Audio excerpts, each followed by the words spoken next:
Le talisman de Vanina, l'auteur est Bertrand Solé, l'illustrateur est Claude Lapointe. Et c'est édité chez Hatier et la collection c'est Ribambelle.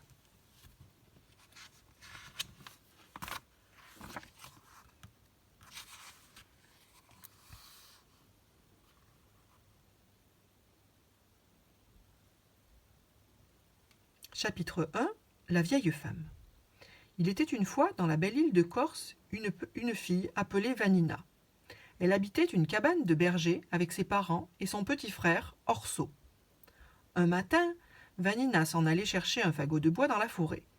Orso la suivait en sifflotant comme les merles perchés sur les buissons tout autour.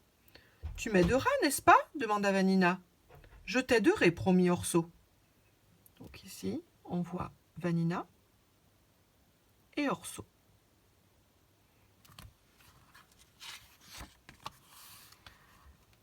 Vanina se mit à rire. Elle reprochait parfois à son frère d'être un peu paresseux, gourmand et maladroit. Pourtant, elle l'aimait bien. Dès qu'ils furent arrivés dans la forêt, le frère et la sœur se mirent à l'ouvrage. Vanina travaillait de tout son cœur. Elle allait et venait, casser des branches, ramasser du bois mort, le ranger en tas. Orso faisait la même chose, mais en prenant son temps. Au bout d'un moment, il commença à se plaindre, à pousser de gros soupirs. « J'ai une épine dans le doigt, j'ai mal au dos, la tête me tourne quand je me penche. » Vanina finit par se fâcher. « J'aurais mieux fait d'amener Pascalu pour m'aider. » Pascalu, c'était le mulet de leur père. Orso, vexé, travaillait un peu plus vite. Ils avaient à peu près terminé leur fagot lorsque tout à coup, ils entendirent comme un gémissement plus loin derrière un chêne vert. Orso prit peur. « Sauvons-nous » murmura-t-il. « Mais non, dit Vanina, quelqu'un appelle au secours, je crois. Allons voir. »